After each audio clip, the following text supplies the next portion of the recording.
Hola, buenos días. Gracias por estar aquí. Como ya presentaron, mi tema es la toma de mejores decisiones clínicas basadas en la evidencia científica, lo que en genérico lo conocemos como medicina basada en la evidencia. Entonces espero que nos sirva esta plática. ¿Cuál es el objetivo de esta plática? Pues el objetivo es que en algunos de ustedes persuadirlos a hacerles caso a su angelito. A los que ya están convencidos de hacerles caso, pues que le sigan haciendo caso. Y a los que aún no saben qué hacer, pues que no oigan a su diablito, ¿no? Esa sería la idea de esta plática a términos generales. Para ello, a lo largo de la plática yo les voy a estar comentando qué estaba sucediendo en el momento de la transición entre qué se hacía antes de tomar decisiones clínicas basadas en la evidencia, cuáles fueron los pioneros, sus frases que hicieron que este pensamiento cambiara hacia una medicina más científica. Veremos los pasos para hacer esto, un pequeño ejemplo y trataremos de hacer algunas conclusiones. Yo sé que muchos de ustedes conocen mucho esto de medicina basada en la evidencia, muchos lo llevan a cabo. Esto lo trataremos de hacer un poco más didáctico para los alumnos que están aquí presentes, muchos de ellos, y espero que les sirva de manera muy general. ¿Cómo empezó esto? Bueno, en los años 80 se decía que más o menos entre el 10 y 20% de las decisiones clínicas se hacían basadas en la evidencia. Todos los tratamientos, cómo íbamos a hacer el diagnóstico, cómo hacíamos el pronóstico, se basaba en evidencia clínica sólida, solamente entre el 10 y el 20%. Esto ha ido evolucionando muy rápido, si se dan cuenta no fue hace mucho tiempo que esto estaba sucediendo de esta manera. La toma de decisiones, algunos de los antecedentes que tenemos previo a la toma de decisiones clínicas basadas en la evidencia científica que tenemos, pues hacía toma de decisiones basadas en anécdotas, toma de decisiones de acuerdo a la opinión de los expertos y posteriormente hacían tomas de decisiones, que eso fue muy importante y casi estuvo rigiendo cómo estábamos tomando las decisiones clínicas, que era lo basado en la minimización de costos. En las decisiones basadas en anécdotas, bueno, pues ¿cuál fue el cambio? Sí, está bien que tomemos en anécdotas, pero hay que tratar de sistematizar esas anécdotas. ¿Cómo? Pues no recopilando solamente la mía o la de mi compañero, sino recopilar las anécdotas y estructurar esas anécdotas y estandarizar esas anécdotas de los miles de clínicos y con sus miles de pacientes, y pues entonces empezamos a armar algo más sólido, algo más científico. Sin embargo, hasta ese momento todavía estábamos basados en la toma de decisiones basados en anécdotas. Posteriormente, y no es temporal, también estaban las decisiones por expertos. Esto está muy bien, los expertos tienen que tomar sus decisiones, tienen mucho conocimiento, sin embargo, algunas de esas decisiones, hay diferencias entre los expertos y los médicos que no tienen una especialidad en común, hay algunos que están más sesgados que otros, sin embargo, esto también es muy importante, pero hay que integrarlo a la evidencia clínica. Y lo que ha estado rigiendo todo esto, pues ha sido el costo, ¿no? Todos los cuidados de salud están sujetos al presupuesto, ¿no? Todo nuestro sistema de salud ha colapsado ante muchas de las enfermedades crónicas degenerativas que tenemos actualmente y entonces pues hay que tratar de abaratar, pero eso pues no, las decisiones no deben de tener en cuenta esos costos, sin embargo pues así está sucediendo. Y tenemos los dos extremos, las decisiones que hay que adoptar la opción más barata, no puede ser así, no es eficaz, no es bueno para el paciente y normalmente pues no es la mejor opción. No quiero decir que que no haya opciones baratas, ¿no? Pues hay buenas opciones que son muy buenas y muy útiles hasta la fecha, sin embargo no siempre es así. Y el otro punto importante es la decisión en los nuevos procedimientos o los nuevos medicamentos que son más caros. Tampoco, no todo lo que brilla es oro, no, tampoco lo más nuevo o lo más caro es lo mejor. Siempre hay que tener un justo medio y estas decisiones no tener su base en el costo, sino realmente en la evidencia científica que se haya generado también por los estudios que han evaluado ese costo o esa efectividad de los procedimientos. Entonces, lo que debemos de hacer es olvidarnos del costo y sí tomar nuestras decisiones en aras de preservar la vida o tener la mejor calidad de vida de los pacientes. Y hay mucho más acerca de esto, muchos antecedentes de antes de que sucediera que tomáramos decisiones clínicas basadas en la evidencia científica. Algunos de estos puntos es la incertidumbre. Muchos de los médicos, pues ustedes saben que la investigación pues no es una ciencia exacta, hay mucha incertidumbre. No todos los pacientes leyeron el libro y se van a comportar como dice el libro o como se hizo el estudio o con la dosis que dice. Y esa incertidumbre no le gusta a muchos detractores de la medicina basada en la evidencia. Y entonces, en ese sentido, tenemos que tomar en cuenta a ellos también para ir avanzando hacia otro tipo de medicina.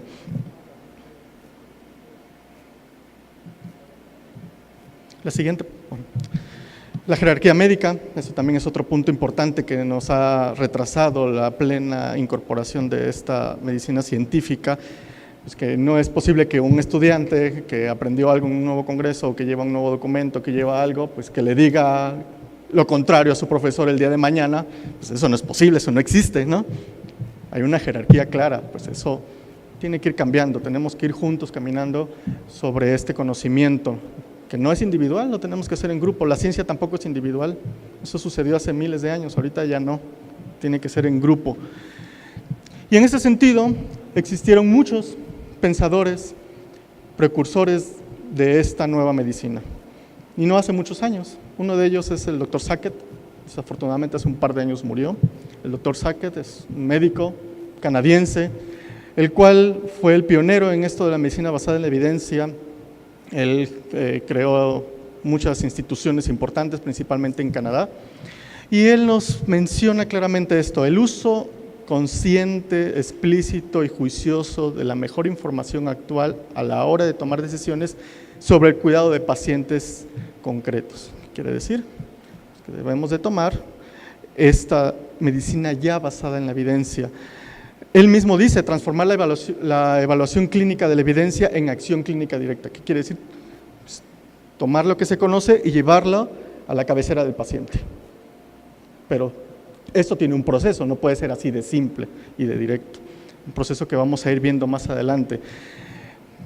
Después, uno de sus colaboradores nos centra un poco mejor y dice que la mejor evidencia de investigación frecuentemente proviene de las ciencias básicas de la medicina, pero debemos de tomar en cuenta que es especialmente de la que se deriva de la investigación clínica centrada en el paciente. O sea, si nosotros hicimos otro tipo de estudios que no estaba centrado en el paciente y lo queremos aplicar al paciente, pues nunca va a funcionar, y por eso también muchos de los detractores dicen como, pues, tienen toda la razón. Por eso debemos de centrar nuestra actividad en la evidencia científica que se ha realizado en pacientes. Otro de los colaboradores de Sackett nos hace ya más una definición concreta. ¿Qué dice que es la medicina basada en la evidencia? Pues es la integración de la mejor evidencia de investigación, la mejor. ¿Cuál es la mejor? Ese es un problema. Con la experiencia clínica, se dan cuenta, no hemos borrado la experiencia, es piedra fundamental de esto. Y con los valores del paciente, aquí ya estamos integrando al paciente, algo que normalmente pues el médico sabe y usted se calla y yo le digo lo que tiene que hacer, ¿no? No, tenemos que integrar al paciente también. Y yo rescato de esta última definición 3 aspectos importantes que quisiera que tuviéramos en consideración para las próximas diapositivas. La mejor evidencia pues es principalmente de investigación clínica, eso ya lo mencionamos y quiero que se nos quede claro. La segunda es la experiencia clínica. La medicina es un arte, ¿no? Vamos aprendiéndolo, sí sabemos de los libros, etcétera, pero pues también vamos aprendiendo mucho con la habilidad para identificar el diagnóstico, las necesidades, integrar en nuestro cerebro todo lo que está sucediendo para llegar a un mejor final con este paciente. Y los valores de los pacientes, que en este punto en específico se refiere a las preferencias, a las preocupaciones, a la cultura, a la ideología de cada paciente y sobre todo cuál es su expectativa, qué espera obtener con este tratamiento, con este diagnóstico, con este pronóstico que nosotros le estamos ofreciendo en base a nuestro criterio clínico y en base a nuestra evidencia clínica. Y posteriormente, este doctor también, otro de los colaboradores de Sackett, nos hace cuáles son los pasos, que son los que vamos a estar viendo a lo largo de esta plática, cuáles son los pasos que debemos de seguir para una mejor práctica de la medicina basada en la evidencia. Primero debemos de formular una pregunta clínica, todo paciente tenemos y nos formulamos qué le pasa, qué tiene, por qué le sucedió, qué le voy a dar, cómo voy a hacer un diagnóstico diferencial, etc. Después, obtener la mejor evidencia. Dependiendo de lo que yo quiero obtener, es la evidencia que yo voy a buscar. Posteriormente, evaluar esa evidencia. Quiero ver si es válida, cuál es su impacto que va a tener en este paciente, si yo la puedo aplicar. Integrar esa evaluación, o sea, tengo que hacer con todo lo que yo ya sé, lo que yo ya conozco, lo que yo estudié, mi experiencia, integrar qué es lo que voy a hacer con el paciente y después evaluar los resultados en eficacia y eficiencia. Vamos a tratar de desglosar un poquito esto. Bueno, la formulación de la pregunta, les digo, puede decir en muchos ámbitos. Desde qué hallazgos clínicos tengo, cuáles son los antecedentes del paciente, por qué llegó aquí, ¿tiene fiebre, no tiene fiebre, le duele esto, no le duele? Entonces me empiezo a hacer preguntas y en base a esas preguntas empiezo a buscar cuáles son las respuestas en su etiología, en manifestaciones clínicas, cómo voy a hacer el diagnóstico, cómo se hace en ese caso, qué pruebas diagnósticas, y en la evidencia yo voy a encontrar de las pruebas diagnósticas cuál es su sensibilidad, especificidad, si esto me va a servir, si me va a dar un diagnóstico diferencial o no. ¿Cuál va a ser el pronóstico? Existen estudios especializados para que yo pueda conocer cómo le va a ir a mi paciente de acuerdo a lo que tiene y a lo que le voy a dar, qué tratamiento le voy a dar y por supuesto si hay o no procedimientos para prevenir que le vuelva a suceder o que le suceda a los que están alrededor de él. ¿Sí se sigue viendo en aquellas pantallas? La búsqueda de la evidencia, ya hicimos el primer paso, nos formulamos la pregunta. Después me tengo que ir a buscar la evidencia. ¿Cómo la voy a buscar? Pues por supuesto que para eso estudiamos tantos años, ¿no? Yo tengo una experiencia personal y me va a servir para que yo sepa dónde voy a buscar, pero también por mi intuición, también le puedo preguntar a expertos, por supuesto, los libros de texto, nuestras Biblias, revistas científicas y hasta en sitios de internet, sin embargo, en sitios de internet especializados, no en Dr. Google, ¿no? Porque eso ya se lo sabe la mamá, o el papá, o el paciente. Les voy a poner 3 diapositivas, principalmente basadas en algo de enseñanza. Es donde puedo encontrar esta evidencia. Hay muchos sitios, pero busquen evidencia científica en lugares que están bien estructurados y científicamente avalados. Existen muchos, como pueden ver ustedes en la diapositiva o en las pantallas. Uno de los últimos que estamos revisando es el UpToDate, es muy bueno, tiene mucha información, son libros, tienen opiniones de expertos, hay que registrarse, pero uno de esos sitios es indispensable que ustedes conozcan para que puedan obtener evidencia científica que ya ha sido cuando menos avalada por pares. Hay otros puntos. Pueden encontrarlo en las revistas clínicas, hay muchas revistas clínicas, hay miles de revistas clínicas en las que podemos consultar evidencia, pero yo les quería hacer énfasis principalmente a los que estamos, a los estudiantes que están iniciando en esto. Hay revistas que le llamamos publicaciones secundarias, estas son muy importantes que las consulten. ¿Por qué? Porque son revistas en las cuales un grupo de expertos ha revisado la evidencia, ha decidido que es una evidencia científicamente buena, se ha hecho un resumen de esa evidencia y además de eso también se ha hecho una opinión de un experto. Entonces son revistas o publicaciones que ustedes deben de estar consultando para que tengan una mejor información y una mejor evidencia para que ustedes puedan aplicarlo en la clínica. Y por supuesto también existen sitios de internet, PubMed o el Medline como conocemos. Cochrane es una de las mejores. Cochrane es principalmente de ensayos clínicos y de revisiones sistemáticas, pero existen otras que ustedes pueden tener acceso. Quise hacer un paréntesis con estas 3 diapositivas para que nos centráramos dónde tenemos que hacer la búsqueda. Bueno, ya hicimos nuestra pregunta, ya hicimos nuestra búsqueda y ahora tenemos que evaluar críticamente la evidencia. Esto es muy complejo, ¿por qué? Porque tenemos que tomar un curso de evaluación crítica de la literatura. Pero hay 3 puntos importantes que podemos empezar a ver: la validez, el impacto y la aplicabilidad. La validez. Pues a lo mejor la nueva evidencia dice, no, pues con este tratamiento yo te voy a bajar 0.5 milímetros de mercurio, la presión arterial, y esto es estadísticamente significativo. Pero clínicamente es importante. a lo mejor eso se lo bajo nada más con que camine 30 minutos. Entonces, tengo que tener esa conciencia clínica para yo saber si eso es válido o no. No porque una revista lo diga, está bien, ¿no? Tenemos que ser críticos. El impacto, el tamaño del efecto, otra vez es lo mismo. O sea, yo estoy diciendo, va a cambiar esto, es significativo, pero eso es lo que yo quiero para mi paciente. Y la aplicabilidad, me dicen, pues, para diagnóstico tú le tienes que utilizar un PET, ¿no? Tengo PET en todos lados, pues no lo puedo aplicar. Entonces, tengo que ver muchos puntos para que yo pueda evaluar críticamente la evidencia que me está llegando a mi mano. Entonces, ¿cuál es la mejor opción? Pues primero llegar con una evidencia ya filtrada, que ya está reconocida como que es válida. Y ahorita vamos a estar viendo cuáles son esos niveles de evidencia que nosotros podemos estar aplicando en nuestra vida cotidiana. ¿Por qué hay que evaluar esta literatura? Porque si yo entro en PubMed y le pongo cualquier búsqueda de cualquier paciente que me llegó, pues me van a salir miles de artículos, cientos de artículos. Cada año estamos publicando más de 2 millones de publicaciones en el área biomédica. No vamos a leer todas. Hay alguna publicación que dice que para que un especialista esté actualizado tiene que leer 19 artículos diarios todos los días de su vida. Eso no puede. Tenemos que leer, por supuesto, pero no lo vamos a estar haciendo.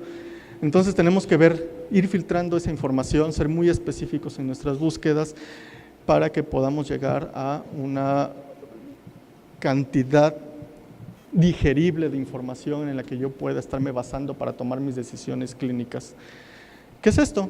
Es una pequeña frase que yo creo que define esta parte, que es: la medicina basada en evidencia exige no solo leer textos, sino leer textos adecuados con el momento oportuno, y luego modificar el propio comportamiento a la luz de lo que se ha descubierto. Sabemos que actualmente estamos en un mundo de información, tenemos muchísima información, pero eso no significa conocimiento. Lo tenemos que estructurar, lo tenemos que hacer nuestras guías mentales para saber cómo llegar, al igual que llegamos a un diagnóstico, también con la información tenemos que estar haciendo toda esa estructura mental para poder llegar a un buen fin y a una buena estructura de lo que necesitamos y debemos de conocer en ese momento. ¿Sí?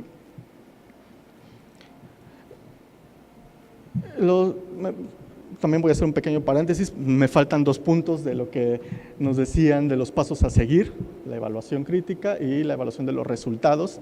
Pero antes de eso quisiera detenerme un poco para hablarles de los propósitos de la investigación en medicina. Nosotros sabemos que hacemos medicina de diferentes tipos, diferentes clasificaciones. En 3 grandes rubros podemos decir que se hace medicina básica, medicina clínica y epidemiológica. Toda ella tiene propósitos. Los propósitos son conocer la etiología de cierta enfermedad o la causa, que es lo mismo, el diagnóstico, conocer el tratamiento, cómo vamos a hacer el pronóstico, cuál va a ser la calidad de la atención y también de costos.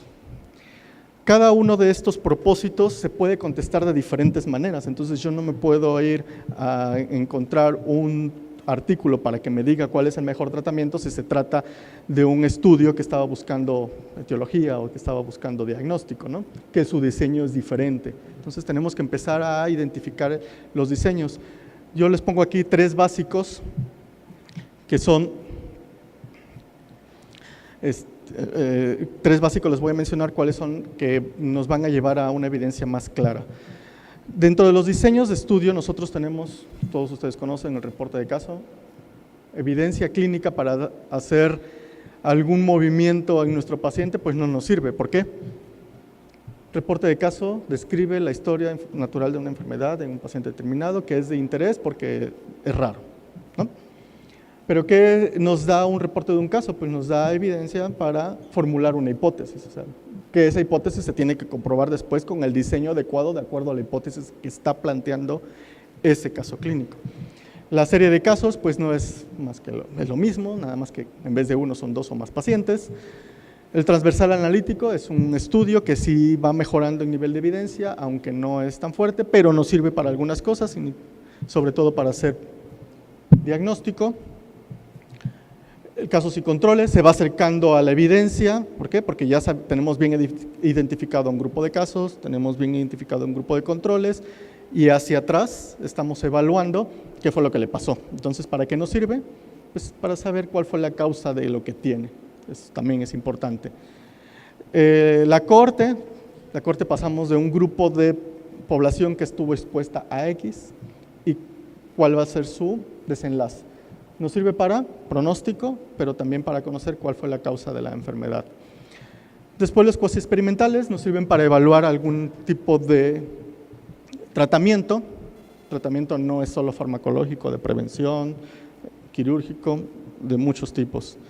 Y uno de los estudios más fuertes que tienen mejor evidencia para comprobar tratamiento, pues es el ensayo clínico controlado, aleatorizado, cegado, que es el que, si está bien diseñado, tiene todo lo que nosotros necesitamos y es de acuerdo a nuestros pacientes, pues nos puede servir para guiarnos sobre el mejor tratamiento para nuestra población.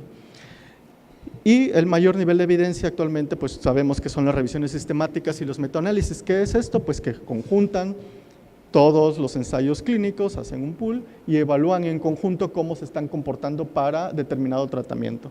Entonces, con estos niveles de evidencia nosotros podemos decir que, dependiendo de lo que queramos, pues nos vamos a ir al mejor diseño de estudio para nosotros obtener la información que queremos para aplicarlo en nuestra clínica. ¿Sí? Hay 3 diseños que quiero que les queden claros. Si nosotros tenemos una pregunta sobre cuál es el mejor diagnóstico, pues no necesitamos más que revisar estudios de corte transversal, son muy buenos para esto. Pero si quiero de pronóstico, un transversal no me lo va a contestar. ¿Por qué? Porque el pronóstico que me dice qué le va a suceder en el tiempo. Entonces tengo que evaluarlo con un diseño de estudio que evalúe el tiempo. ¿Y quién lo hace? Una corte. Pero si quiero de tratamiento, pues no tengo de otra que ver un ensayo clínico controlado autorizado o, si ya existe para ese momento, un metaanálisis, revisar un metaanálisis. Aquí les pongo algunos ejemplos de algunas de las publicaciones en las que he participado en cada uno de estos de diagnóstico, de pronóstico, de tratamiento. No me voy a detener mucho, pero yo les puedo decir, a ver, llega un paciente, un niño, le miden la cintura y ustedes ¿cómo saben que tiene obesidad abdominal?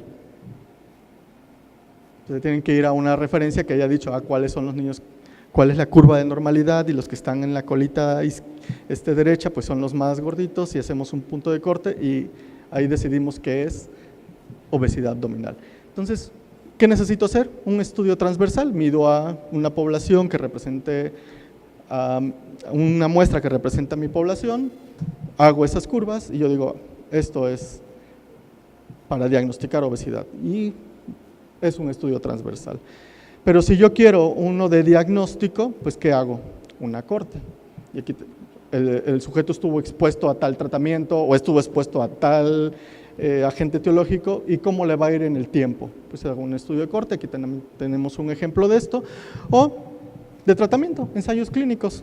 ¿Qué le funciona mejor a un niño con diabetes? Dieta, ejercicio, metformina, insulina.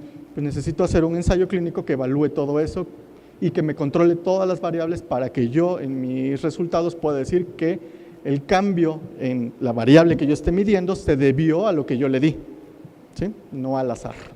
Entonces, esto es otra clase de diseños y de qué nos encuentran cada uno, pero quería detenerme para que ustedes pudieran observar que la evidencia la tenemos que ir discriminando, y discriminando por diseño, por tipo, por poblaciones, etc.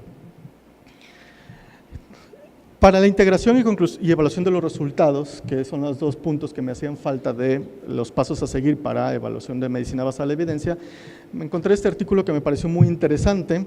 En este artículo hacen un pool de varios metaanálisis.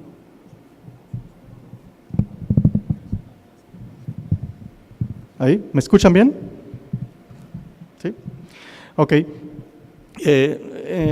No les voy a explicar todo el artículo, pero me interesó mucho de que ellos evalúan diferentes tipos de tratamiento para ver un desenlace que es muerte, ¿no? Y ellos encuentran que en los años 60 había un ensayo clínico controlado en el cual ellos evaluaron a solo 23 pacientes y concluyeron que efectivamente ellos evalúan varias terapias, en este caso estaba con la terapia trombolítica, encuentran que sí, efectivamente darle terapia pues disminuye el riesgo de que el paciente muera. Pero como había de esa incertidumbre que hablamos, es muy amplia, cruza el 1 y había pacientes que sí morían y no, pues nadie le hizo caso. Siguieron muy pronto saliendo nuevos ensayos clínicos controlados que aumentaban el número de pacientes y todos encontraban lo mismo. Sin embargo, estadísticamente no había diferencias. O sea, seguía sucediendo lo mismo. Si se dan cuenta, en solo 5 años pasaron de 1 a 7 ensayos clínicos nuevos en el área y más de 1000 pacientes de 23 con los que empezaron, y empezaron a encontrar evidencia. A partir de los 70 se encontraron evidencia clara de que estaba sucediendo algo, de que estadísticamente y que el impacto que tenía sobre la mortalidad de los pacientes de dar tratamiento disminuye su muerte. Pues eso era lógico, pero pues no había evidencia clara que lo demostrara.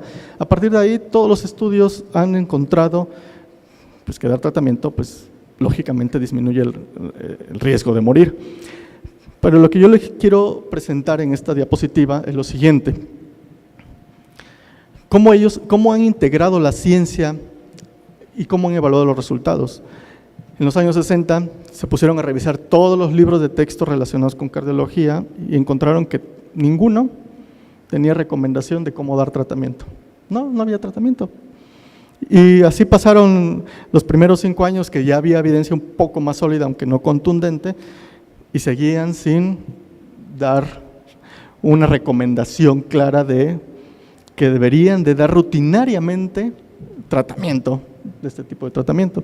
Y si se dan cuenta, fue hasta los 25 años después que en la mayoría de los libros de texto empezó a decirse que se diera tratamiento.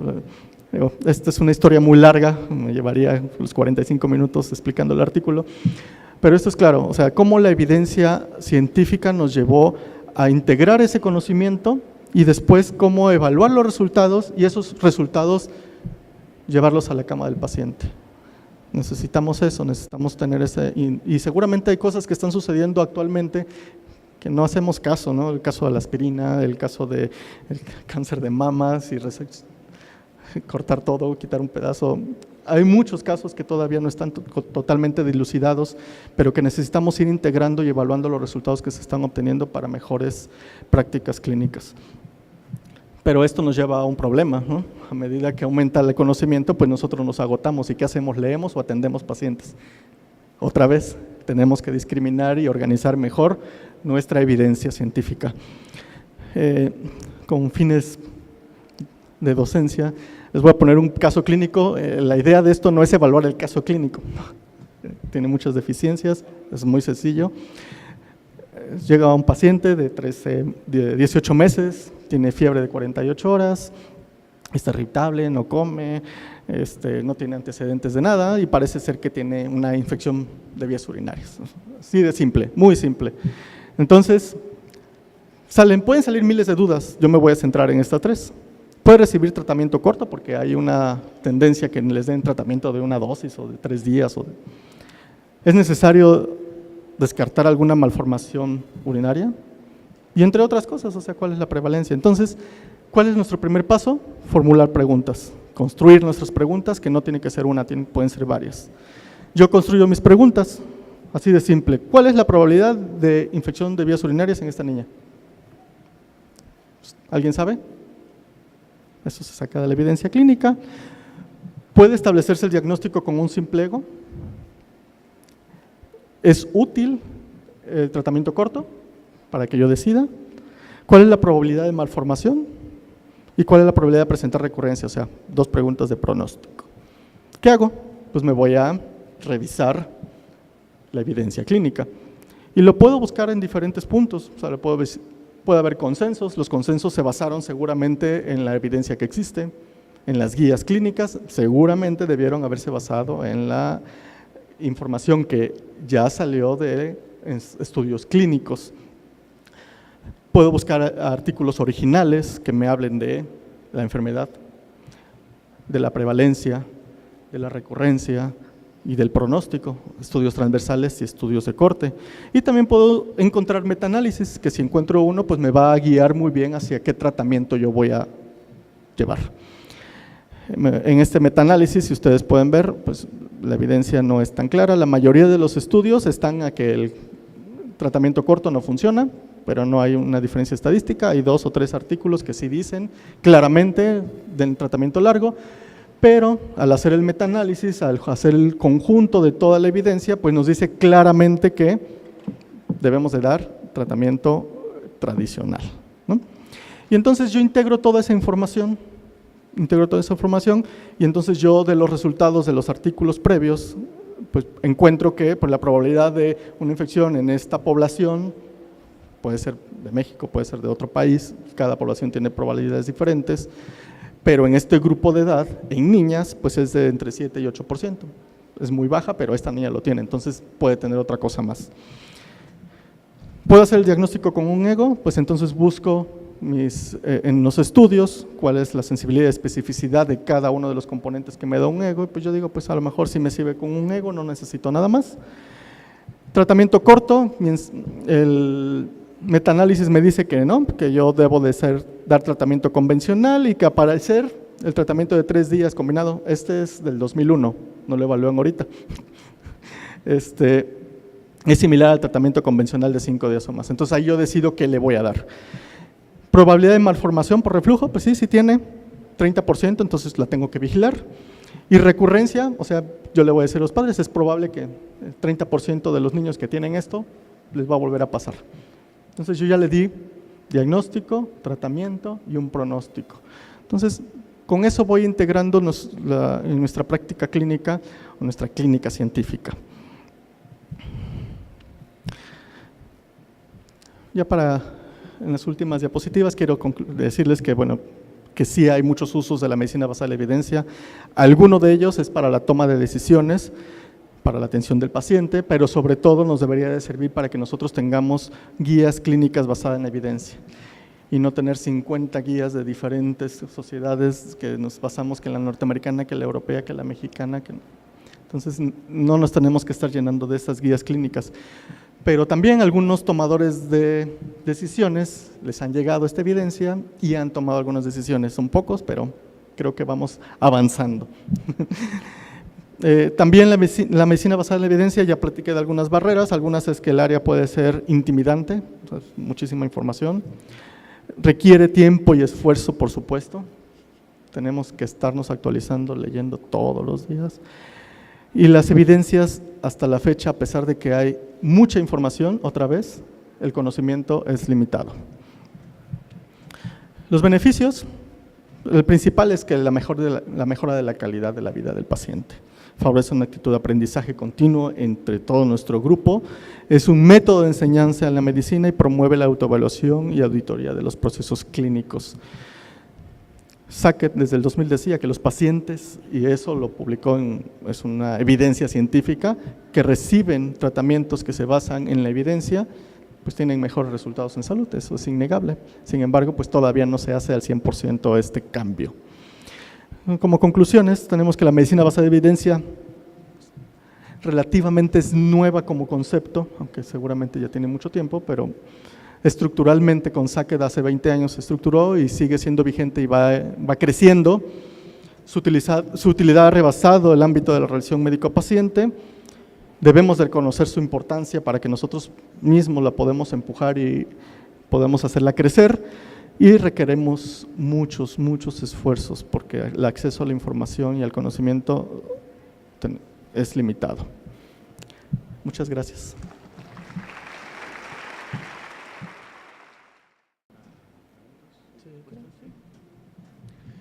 Muy bien, tenemos un espacio para preguntas.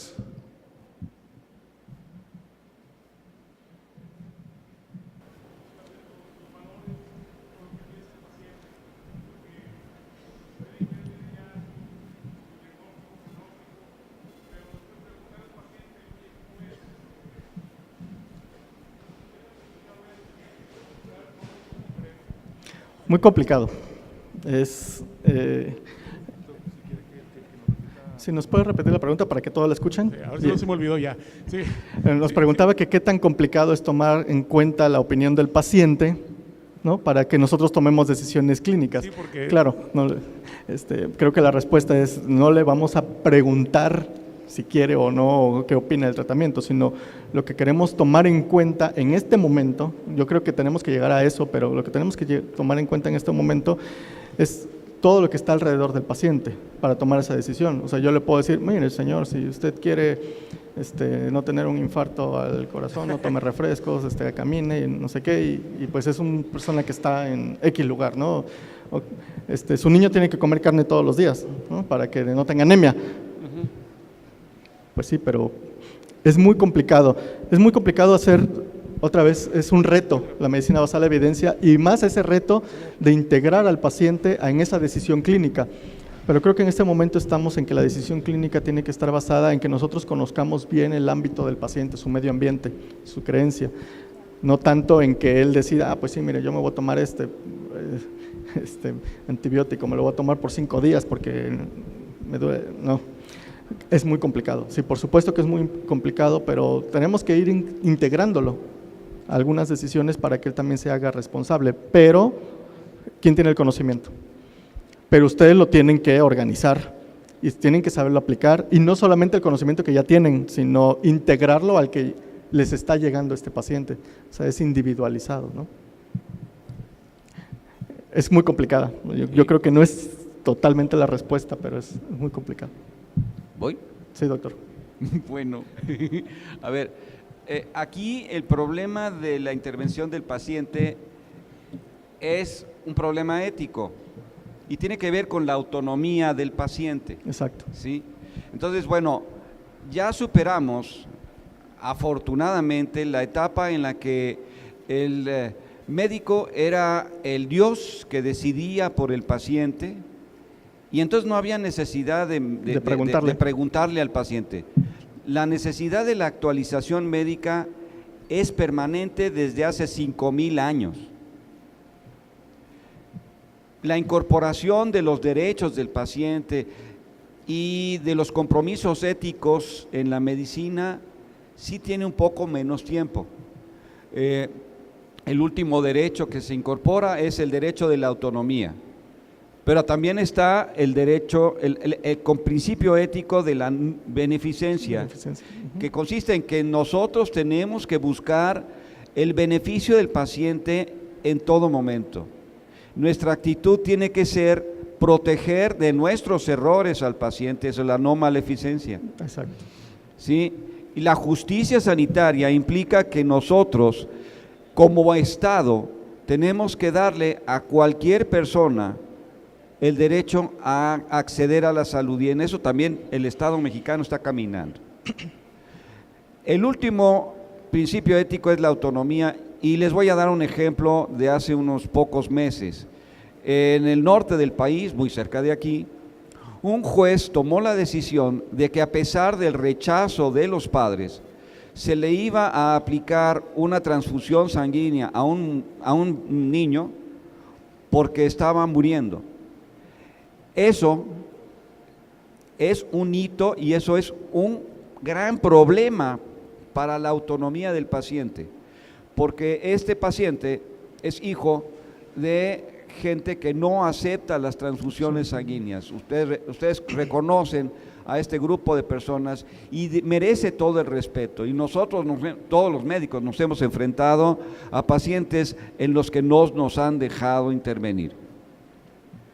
Yo no me atrevo a calificar la decisión del juez precisamente por ese respeto que debemos tener a la autonomía del paciente. Pero podría yo argumentar que una cosa es la autonomía de un paciente informado y conocedor, y otra cosa es la autonomía a un paciente que está informado pero no tiene el conocimiento. Es diferente tener información a tener conocimiento. Es diferente tener información a tener un conocimiento que no es científico. No quiero decir más, pero sí es un verdadero problema respetar la autonomía del paciente, y de eso se trata la cuestión de preguntarle al paciente. En ese caso, lo que tenemos que hacer es darle al paciente un menú de opciones y decirle: este tratamiento es el mejor para ti. Si es un paciente toreado, nos va a decir: no, perdóneme, pero yo esto ya lo intenté con otro médico que no fue usted, y esto no me gustó, no me sirvió, no me siento a gusto. Como dijera Garrick, búsqueme otro médico, ¿no? Así de ese tamaño es el problema. Sí, efectivamente, es muy grande. Y al rato no se pierdan la de bioética.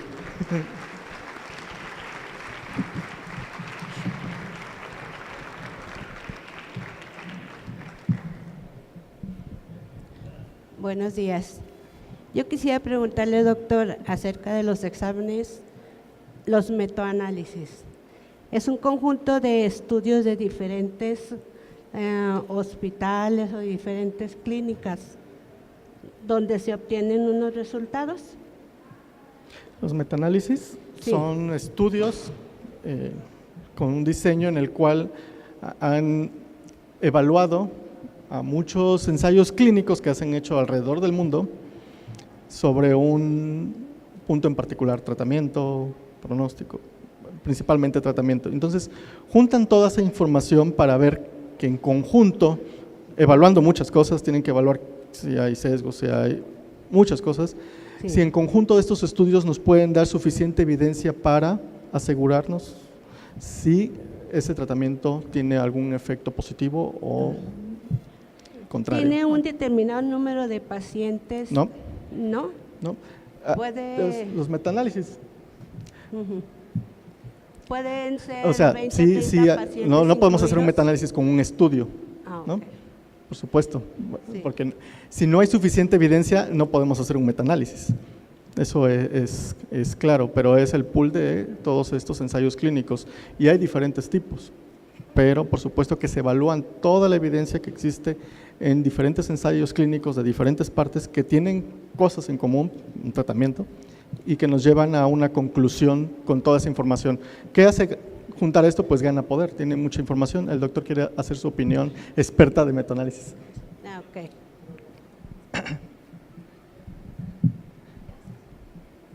A ver, hacer un metaanálisis no es nada fácil. Nada. El metaanálisis tiene muy buena utilidad cuando tienes un problema de salud que no es muy frecuente. Y entonces empezamos por ejemplo, la publicación de casos clínicos. Un caso clínico y en todo el mundo somos 7 millones de habitantes y ese trastorno que se publicó puede empezar a provocar más publicaciones hasta que llega el momento en que alguien acumula mucha información. Y entonces, este trastorno que es muy poco frecuente, empieza a tener más información y más publicaciones y lo que se tiene que hacer es empezar a encontrar todas las publicaciones sobre este trastorno que tienen características epidemiológicas y estadísticas similares. Entonces, bueno, tenemos los rangos de edad, las características clínicas, las características de laboratorio. El chiste ahí es que estas características de laboratorio tengan las mismas escalas de medición y los mismos modelos de medición.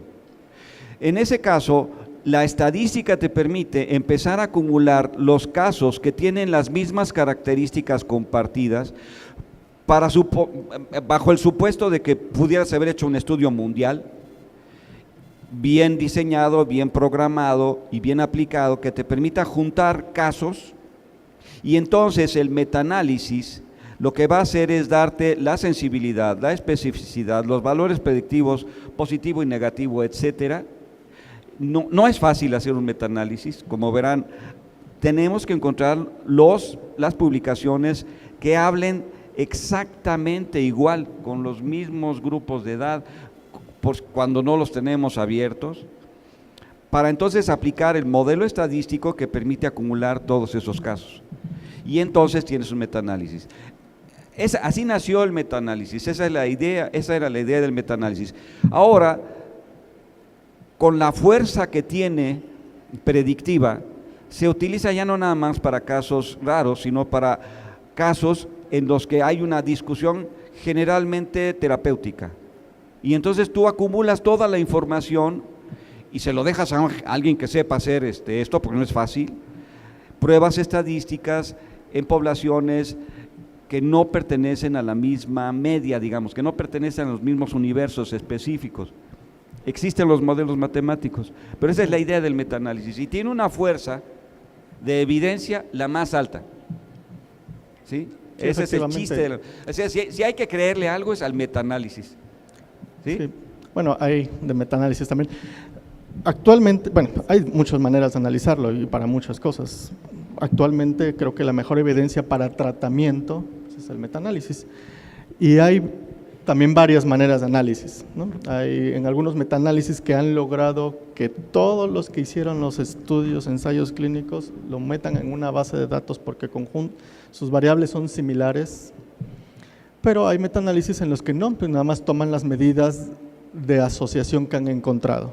Encontraron un riesgo relativo porque ese era un estudio de corte de tanto y los conjuntan todos y hacen ese pool estadístico y obtienen un dato y encuentran, sí, efectivamente este factor sí tiene este riesgo, o no, el pool de información que tenemos de todos los estudios, puede ser 20, 100, encuentran o no esa evidencia contundente sobre lo que están evaluando, pero sí, también hay manera de evaluar qué estudios entran, tienen que estudiarlos cada estudio que va a entrar en metaanálisis lo evalúan cuando menos 2 personas para evaluar si cumple con los criterios de inclusión para que yo los incluya en mi estudio. Pero generalmente no son de un mismo país, son de diferentes y tienen que ser muy específicos sobre algo muy concreto para dar una respuesta de una sola cosa. Si sirve este tratamiento, tiene este efecto, o este es el pronóstico, o este. Pero actualmente la evidencia más fuerte principalmente para tratamiento es un metaanálisis y existen otras revisiones sistemáticas, etcétera.